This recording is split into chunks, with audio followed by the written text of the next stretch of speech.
Hello, je voudrais te parler aujourd'hui des chambres pour enfants et notamment du rangement des jouets.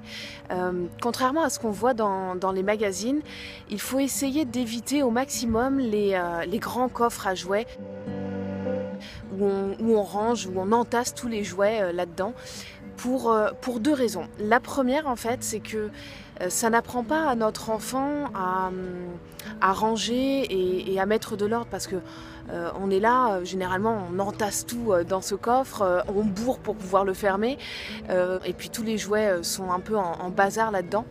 Donc c'est pas terrible de ce côté-là. Et puis deuxième raison, c'est que ça ne met pas les jouets en valeur.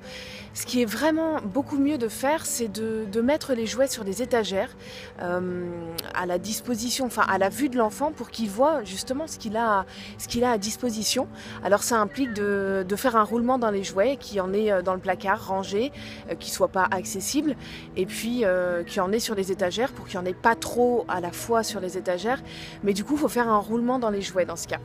Et puis ce qu'on peut faire aussi, c'est avoir des boîtes de taille moyenne, des boîtes transparentes ou des paniers. Des boîtes transparentes, c'est pas mal, comme ça ils voient directement ce qu'il y a dedans.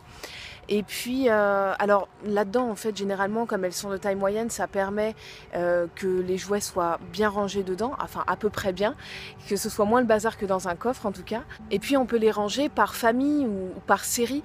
Par exemple, les voitures ensemble, les figurines d'animaux ensemble, les Lego ensemble, voilà. Comme ça, en fait, disons que ça correspond à ce qu'on appelle la période sensible de l'ordre chez l'enfant dans la pédagogie Montessori. C'est-à-dire que l'enfant a une sensibilité à l'ordre et il a besoin d'avoir de l'ordre devant lui. En fait, l'ordre extérieur va venir répondre à son besoin d'ordre intérieur. Et si ces jouets sont classés par famille, dans son esprit, voilà, ça va l'aider en fait à faire des classifications. Et ça, c'est important dans sa construction. Voilà, dis-moi toi comment la chambre de ton enfant est organisée. Est-ce que tu t'organises un peu de la même façon? Et puis je te dis à bientôt pour la prochaine vidéo. Ciao!